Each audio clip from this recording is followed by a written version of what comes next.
در جمع آمدی که با اشتراک رئیس ولایت ختلان دولتعلی سعید در مقامات اجرایی حکومت دولتی ناحیه برگزار گردید. در آن رهبران تشکیلات و مجلس‌های ولایتی ناحیوی و فعالان از جماعت و شهرک ناحیه اشتراک نمودند. اطلاع داده شد که نزدیک 20 نفر ساکنان نامنویس گردیدند و با مسئله‌های گوناگون مراجعت کردند. از جمله احمدجان عزیزов ساکن دهه میانده جماعت شهرک باختریان برای جدا کردن قطعه زمین برای ساختمان مؤسسه تعلیمی مراجعت نمود. برای رئیس ولایت اطلاع دادند که مؤسسه تعلیمی آنها در 5 سوتیق زمین جایگیر بوده، نه تالار ورزشی و نه میدانچه ورزشی دارد. از این لحاظ صاحبکاران و اهل دهه خواهش دارند که در صورت جدا کردن قطعه زمین آنها آماده‌اند که در این دهه یک مؤسسه تعلیمی با تمام شرایط ساخته به استفاده دهند.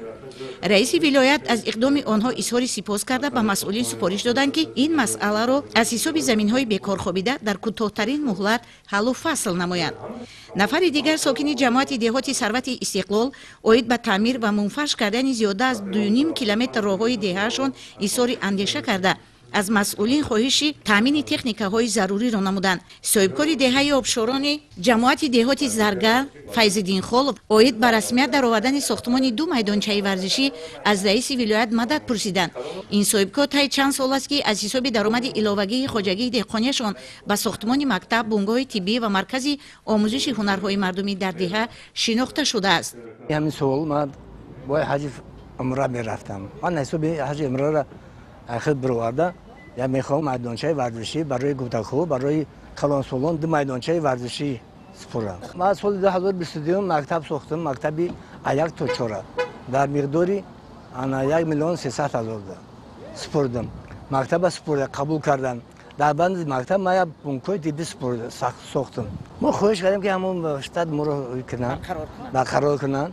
بعد همون ورزشگاه ما را اجازه کنند. امروز دستور سپارش‌های سرور دولت پیشوای ملت محترم امام علی رحمان نسبت غمخواری در حق نیازمندان و ساکنان مملکت از جانب رهبریت ولایت دستگیری همه‌جانبه یافته به اشخاص نیازمند، معیوبان و یتیمان دست یاری کمک همیشه دراز کرده می شود. در این واخوری نیز به یک قطار نیازمندان که نامنویس شده بودند برای جدا کردن زمین نزد حولگی اروبچه معیوبی با فرزند معیوبی ساکن جماعت دهات زرگر رخشانه کبوتووا و به 2 نفر نیازمند کمک مالیوی رئیس ولایت رسانیده شد. در این برابر از جانب رهبریت ولایت به عائله آنها کمک‌های یک وقته غذایی جدا کرده شده است که در عرفه عید سعید فطر رسانیده شدند. اکثر مراجعت کنندگان درباره تعمیر و از نوسازی پل و کوپرک‌ها، جدا کردن زمین برای ساختمان بنگاه طبی، عاید به منفرش کردن راه‌های دهات، تامین چگیت خوشصفت اعلی، گرفتن اجازت ساختمان برای گشادن نقطه خدمت‌رسانی طعام‌های ملی در شهرهای باختر، کوشانیان، لیوکند، عاید به جدا نمودن سهم زمین برای تشکیل خواجگی دهقانی و دیگر مسائل جای داشته روزگاری مردم اظهار اندیشه کردند. همه خواهش و درخواست ساکنان ناحیه از جانب رئیس ولایت به اینوبت گرفته شده، اکثر آنها در همین تالار حل خود را پیدا نمودند. وابسته به مسئله های حقوقی که در مراجعت شهروندان جای داشت به مقامات داخلدار سپارش داده شد که آنها در کوتاه‌ترین مهلت سنجیده شوند و موافق قانون‌های عمل کننده مملکت حل کرده شوند. در حقیقت حل و فصل مسئله های اجتماعی، غمخواری در حق نیازمندان و کارافتادگان، یتیمان و معیوبان و سابقه‌داران مهنت، رشد ساحه‌های معارف و تندرستی، ورزش و فرهنگ، جوانان، زنان در مد نظر رهبریت ولایت قرار داشته نسبت این قبیله مردم همیشه دقت بیشتر روانه کرده می شود.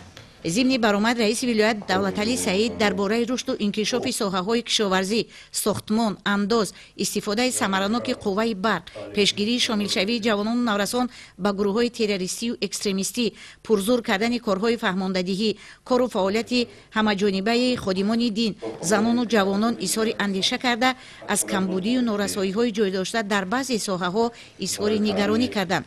از جمله در شامل‌شوی جوانان و نورسان ناحیه با گروه‌های ارتجاعی، قانونشکنی‌ها میان نورسان، تعلیمات غیرقانونی دینی، در ساحه کشاورزی کم گردیدن کشت کارتوشکا و زراعت گوناگون، استفاده بی برکش قوه برق، پرداخت نگردیدن مبلغ استفاده برق و دیگر مسائل جای داشته در زیست و زندگانی ساکنان ناحیه اظهار اندیشه کرده به مسئولین درباره تعجیلا برطرف کردن آنها دستور و سپارش‌های مشخص دادند. حسنزاده گلیزار، دلیر شریف، نمازعلی ارگش، اخبار، ناحیه کوشانیان.